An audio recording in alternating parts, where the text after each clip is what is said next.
Hello viewers, welcome to Russell's teaching home. আজ আমি আপনাদের সপ্তম শ্রেণীর গণিত নিয়ে আলোচনা করব। তো প্রথমে শুরুতে বলে রাখি, আমার চ্যানেলে যারা নতুন তারা অবশ্যই আমার চ্যানেলটি সাবস্ক্রাইব করে রাখবেন, আর সাবস্ক্রাইব বাটনের পাশে একটি বেল আইকন আছে, সেটি ক্লিক করে রাখবেন। এতে করে আমি নতুন নতুন ভিডিও দেওয়ার সাথে সাথে আপনারা পেয়ে যাবেন। তো আজকে আমি শুরু করতেছি সপ্তম শ্রেণীর গণিত অধ্যায় 6। তো সেখানে 6.2 অনুশীলন দিয়ে আমি শুরু করতেছি। তো শুরু করা যাক। আমাদের প্রথম প্রশ্ন হচ্ছে যোগফল নির্ণয় করো।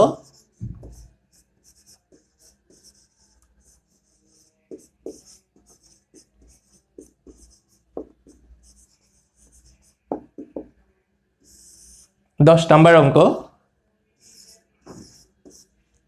এখানে বলা হচ্ছে 3a by 5 plus 2b by 5। তো আমাদের দেখা যাচ্ছে আমাদের উপরেরটা লব আর নিচেরটা হর। লব হর আকারে থাকলে সেটাকে আমরা বলি ভগ্নাংশ। তো লব হর আকারে আছে, এবং কি এখানে দেখা যাচ্ছে যে আমরা লব হর যদি থাকে তাহলে এক্ষেত্রে আমাদের করতে হবে কি, এসব ভগ্নাংশের যোগ বা বিয়োগ অঙ্ক কিভাবে করতে হয়, হরের লসাগু নিতে হয়। তো এখানে আমাদের দুইটা ভগ্নাংশেরই হর 5। তো 5 আর 5 এর যদি লসাগু নিই আমরা, 5 দিয়ে যদি ভাগ দিই তাহলে 1, এখানে পাচ্ছি 1, সব কয়টি গুণ করলে আমরা পাচ্ছি 5। তাহলে এইভাবে লম্বা একটা টান দিয়ে আমরা কি করব, লসাগুটা লিখব। এরপর লসাগুকে হর দিয়ে ভাগ, লব দিয়ে গুণ। আমাদের লসাগুটা আমি লিখি সেটাকে হর দিয়ে, প্রথম ভগ্নাংশের হর দিয়ে ভাগ দিব আমরা, তো পাচ্ছি 1। এরপর লব দিয়ে গুণ, লব কত আছে আমাদের 3a, তো গুণ করলে আমরা পাচ্ছি 3a। তাহলে এখানে আমরা পাচ্ছি 3a প্লাস এখানে যা যে চিহ্নটা আছে সেটা লিখবো আমরা। এরপরে আবার 5 কে 5 দিয়ে ভাগ দিব, আবার লসাগুকে দ্বিতীয় ভগ্নাংশের হর দিয়ে ভাগ দিব আমরা। 5 কে যদি আমরা দ্বিতীয় ভগ্নাংশের হর দিয়ে ভাগ দিই তাহলে পাচ্ছি 1। এরপর লব দিয়ে গুণ করব 2b, তো আমরা পাচ্ছি 1 কে 2b দিয়ে গুণ করলেও পাচ্ছি 2b। এরপর দেখো আরো অনেকেই আছে আরো বেশি করার জন্য চাই, তো সেক্ষেত্রে অনেক সময় দেখা যায় যে এই দুইটা যোগ করে দেয়। দেখো এখানে সদৃশ পদ না হলে যোগ অঙ্ক হয় না। এই দুইটা সদৃশ না থাকায় এটা 5ab লেখা যাবে না বা 6ab লেখা যাবে না, এ ধরনের কোনো কিছু হবে না। এটা এতটুকুতেই আনসার। আশা করি বুঝতে পারছো। এরপরের প্রশ্নে যাচ্ছি আমরা।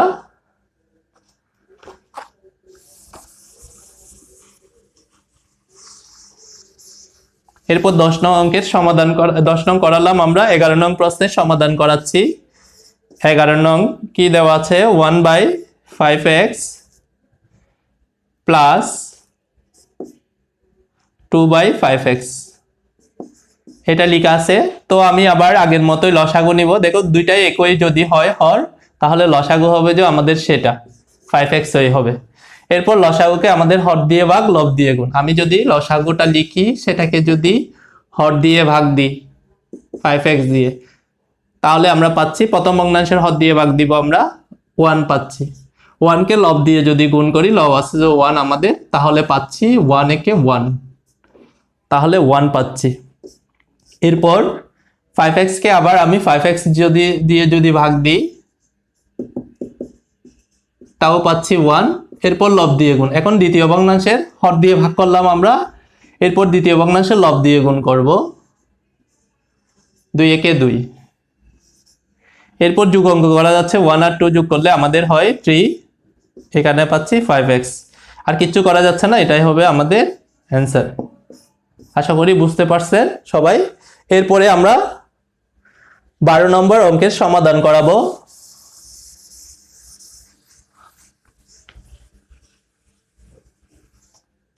বারো নম্বর অঙ্কটা আমরা প্রশ্নটা একটু লিখে নিই। কি দেওয়া আছে, x/2a প্লাস y/3b।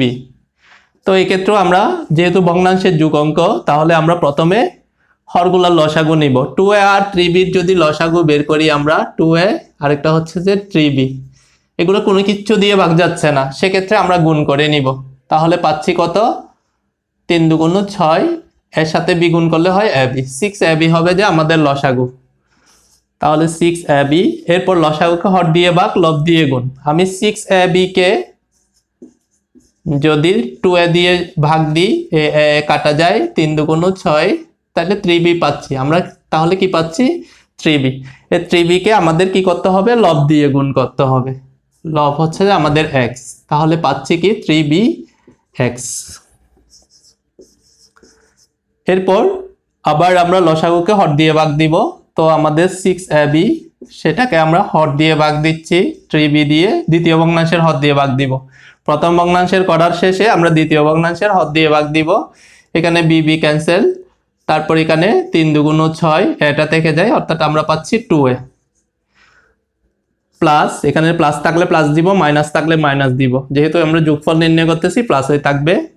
তারপর আমরা লব দিয়ে গুণ করে দিব, এটাকে লব দিয়ে গুণ করি, লব হচ্ছে যে y, তাহলে আমরা গুণ করলে পাচ্ছি 2ay। তো এরপরে কমন যাচ্ছে কিনা দেখবো, কোনো কিছু করা যাচ্ছে কিনা দেখবো, যোগ অঙ্ক বিয়োগ অঙ্ক করা যাচ্ছে কিনা দেখবো। কিছু যাচ্ছে না, সদৃশ পদ না থাকায় আর কিছু করা যাচ্ছে না। তো এই ক্ষেত্রে আমাদের এটাই আনসার হবে। এরপরে আমরা 14 নম্বর অঙ্কের সমাধান করাচ্ছি।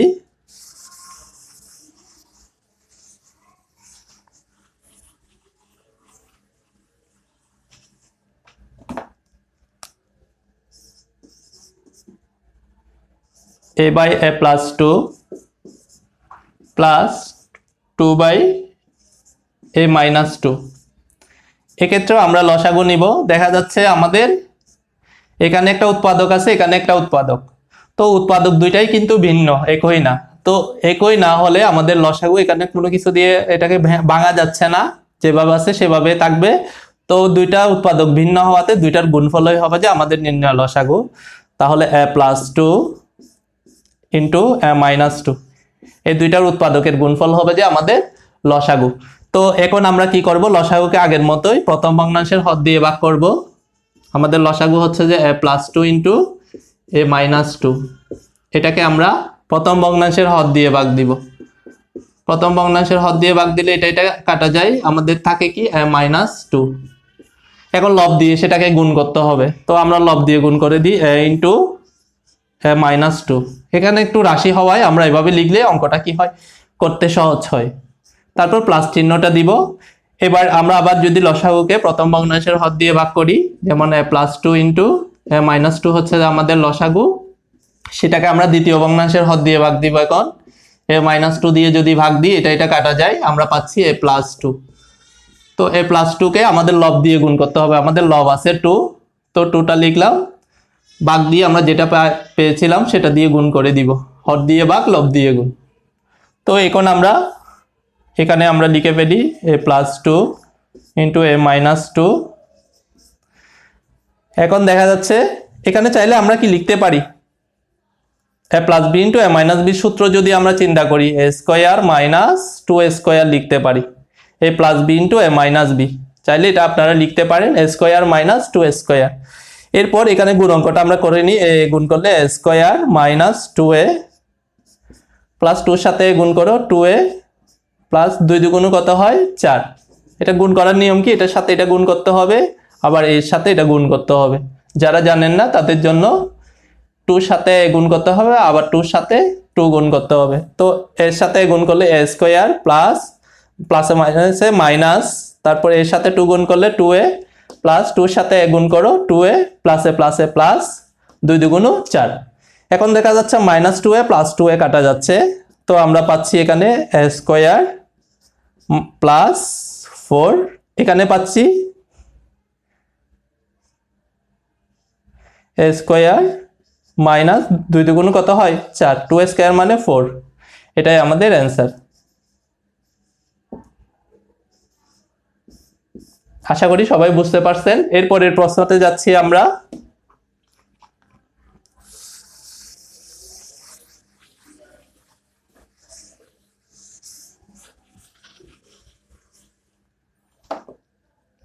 এরপর 15 নং প্রশ্নের সমাধান করাবো আমরা। 3 by x square minus 4x minus 5 plus 4 by x plus one. তো এ ধরনের অঙ্ক আমরা যখনই দেখবো এটা মনে রাখবো, এই এক্স স্কোয়ার সেটার সাথে একটা এক্স আছে, আবার এখানে যেটার উপর বর্গ সেই অংশটা আছে, একটা সংখ্যা থাকবে। এ ধরনের যদি থাকে এটা মিডল টার্ম ফ্যাক্টর হয়, আর এগুলাকে মিডল টার্ম ফ্যাক্টর না হলে আপনার সূত্র টাইপের হয়। তো এটা বেশিরভাগ পূর্ণ সংখ্যা হলে আমরা সূত্র হিসেবে বিবেচনা করি। তো যেহেতু এখানে আমাদের x square minus 4x minus 5 আছে, এটা পূর্ণ সংখ্যা নয়, সেক্ষেত্রে আমরা বলতে পারি এটা মিডল টার্ম ফ্যাক্টর হবে। তো এটা করার জন্য আমরা শুরু করি, এটাকে আমাদের মিডল টার্ম ফ্যাক্টর করা, এটা প্রথমে আমাদের ভাঙা যাচ্ছে, মিডল টার্ম ফ্যাক্টর করা গেলে আমাদের করতে হবে, যেহেতু করা যাচ্ছে তো আমরা কি করব, আগে মিডল টার্ম ফ্যাক্টর করে আমরা লসাগু নিব। এখন শুরুতে লসাগু নিলে এই অঙ্কটার সমাধান করা যাবে না। তো আমরা কি করব, প্রথমে আমরা কি করব, লসাগু এটার নিচের হরটার কি নিব, আমরা এটাকে আমরা মিডল টার্ম ফ্যাক্টরে, অর্থাৎ এটাকে কনভার্ট করব, আমরা উৎপাদকে বিশ্লেষণ করব। তো x square minus 4x minus 5, এটা চাইলে আপনারা ক্যালকুলেটারে করতে পারেন। যারা ক্যালকুলেটারে করতে চান বা জানেন না তারা আমাকে একটু জানাবেন, আমি ভিডিও করে আবার নতুন করে একটা ভিডিও বানিয়ে দিব ক্যালকুলেটারে কিভাবে মিডল টার্ম ফ্যাক্টরের অঙ্কগুলো সমাধান করতে হয়। সে বিষয়ে আপনারা কমেন্ট করে জানাতে পারেন, যদি শেখার আগ্রহ থাকে তাহলে সেটা আমাকে কমেন্ট করে জানাবেন। এতে করে আমি আপনাদেরকে কি করব, আমি এই মিডল টার্ম ফ্যাক্টর কিভাবে ক্যালকুলেটর দিয়ে করতে হয় সেটার জন্য আরেকটা নতুন ভিডিও বানিয়ে দিয়ে আপনাদেরকে আমি শিখাই দিব।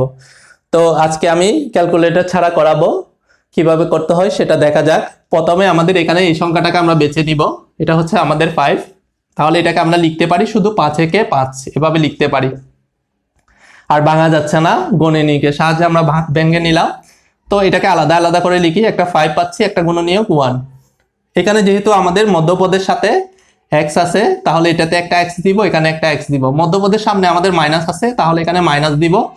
এখন কি করলে মাইনাস 4x পাওয়া যাচ্ছে, প্লাস দিলে নাকি মাইনাস দিলে, দেখেন কমাতে হবে, মানে মাইনাস বেশি হয়ে মাইনাসের সংখ্যাটা বড়, সেটাকে একটু কমানোর জন্য 4 বানানোর জন্য আমরা প্লাস দিব এখানে, তাহলে প্লাস 1x। তাহলে মধ্যপদের মাইনাস 4x এর পরিবর্তে আমরা লিখবো যে কত, মাইনাস 5x প্লাস 1x। আসলে 1টা লিখতে হয় না, x লিখলেই চলতেছে আমাদের। তো আমরা এটাকে লিখি 3x স্কোয়ার বসে যাবে যেভাবে আছে সেভাবে, মাইনাস 4x এর পরিবর্তে লিখবো যে আমরা মাইনাস 5x প্লাস x, তারপর এটাও দেখে দেখে বসায় দিতে হবে, এটা কিছু করতে হবে না, প্লাস এই অংশটা আমরা লিখে ফেলি x প্লাস 1। এরপরে মিডল টার্ম ফ্যাক্টরের আরেক একটা বিষয় হচ্ছে জোড়ায় জোড়ায় কমন। পরের লাইনে কি করতে হবে, আমাদের এই জোড়াতে কি কমন যায়, এই জোড়াতে কি কমন যায়, এগুলো জোড়ায় জোড়ায় কমন নিতে হবে। তো আমরা কি করব, 3 এখানে এই জোড়ায় x কমন যায়, x কমন নিলে x মাইনাস 5, এখানে প্লাস 1 কিছু কমন যাচ্ছে না, তখন আমরা 1 কমন নিব। তো x প্লাসে মাইনাসে মাইনাস 5। এরপরে এই অংশটা দেখে দেখে লিখে দিব আমরা 4/x প্লাস 1। এর পরবর্তীতে আমরা কি করতে পারি, মনে রাখবা কমন নেওয়ার পরে জোড়ায় জোড়ায় আবার কমন যাবে, মিডল টার্ম ফ্যাক্টরের একটা বৈশিষ্ট্য বলা যায়। তো এখন আবার কমন যাচ্ছে, দেখেন x মাইনাস 5, x মাইনাস 5, এই অংশের মধ্যে x মাইনাস 5 কমন, এই অংশের মধ্যে x মাইনাস 5 কমন। যদি আমি x মাইনাস 5 কমন নিয়ে ফেলি তাহলে পাচ্ছি আমি x প্লাস 1। এরপরে এই অংশটা দেখে দেখে লিখে দিব আমরা। লেখার পরে এখানে আমাদের এই ভগ্নাংশটা কি করব, আমরা এখন আমরা আর কিচ্ছু করা যাচ্ছে না, সেক্ষেত্রে আমরা কি করব, লসাগু নিয়ে নিব। এই দুইটা ভগ্নাংশের লসাগুর ক্ষেত্রে দেখো x প্লাস 1 x প্লাস 1, এই উৎপাদকটা এইটা এদিকেও আছে এদিকেও আছে x মাইনাস 5, তাহলে ভিন্ন উৎপাদকগুলো নিয়ে আমাদের এগুলোর গুণফলই হবে যে লসাগু। তাহলে আমরা পাচ্ছি x মাইনাস 5 একটা ভিন্ন উৎপাদক, আর একটা হচ্ছে যে x প্লাস 1, এই দুইটা হচ্ছে আমাদের ভিন্ন ভিন্ন উৎপাদক। তো এই দুইটা উৎপাদককে আমরা লিখে ফেলবো গুণ হিসেবে। x প্লাস 1 দুইবার আছে, একবার লিখবা, কিন্তু দুইবার লিখা স্কয়ার দিলে হবে না। তো এখন আমরা এটাকে এই অংশকে এই অংশ দিয়ে যদি ভাগ দিই, এটাকে যদি আমি এটা দিয়ে ভাগ দিই, একই হওয়াতে আমরা ভাগ করলে পাবো যে 1 কে 3 দিয়ে গুণ করলে পাবো আমরা 3।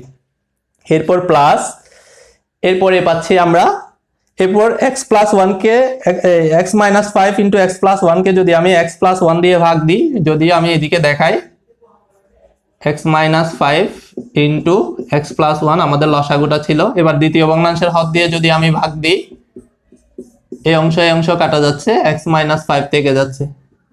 তো এক্স মাইনাস 5কে লব দিয়ে গুণ করতে হবে 4 ইন্টু, তাহলে আমাদের লবটা হচ্ছে যে 4, আমরা ভাগ করে পেলাম কত এক্স মাইনাস 5।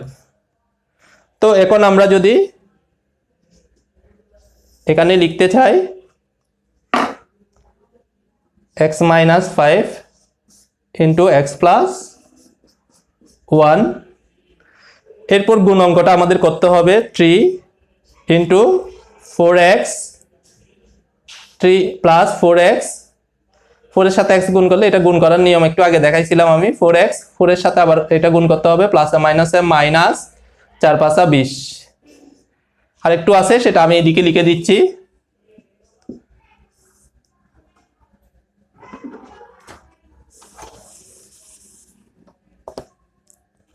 তো এরপরে আমাদের এখানে 4x পাচ্ছি, এখানে বিয়োগ অঙ্ক হচ্ছে -20 প্লাস 3, এই হিসাবটা করলে আমরা ক্যালকুলেটরে হিসাব করতে পারো, -20 প্লাস 3 লিখলে তুমি -17 পাবা। তারপরে নিচের অংশটা আমরা লিখে ফেলবো x minus 5 into x plus 1, এটাই হবে যে আমাদের আনসার। আর কিছু করা যাচ্ছে না, এখানে কমনও যাচ্ছে না, কিচ্ছু করা যাচ্ছে না, সেক্ষেত্রে এটাই আমাদের আনসার হবে। আশা করি সবাই বুঝতে পারছেন। তো আজকে আমি যোগফল নির্ণয় করো 10 থেকে 15 নং পর্যন্ত আমি সমাধান করালাম, সবাই বুঝতে পারছেন আশা করি। আর আমার ভিডিও যদি আপনাদের ভালো লেগে থাকে তাহলে অবশ্যই লাইক কমেন্ট শেয়ার করে পাশে থাকবেন, আর সাবস্ক্রাইবটা অবশ্যই করবেন। আশা করি সাথে থাকবেন। আসসালামু আলাইকুম।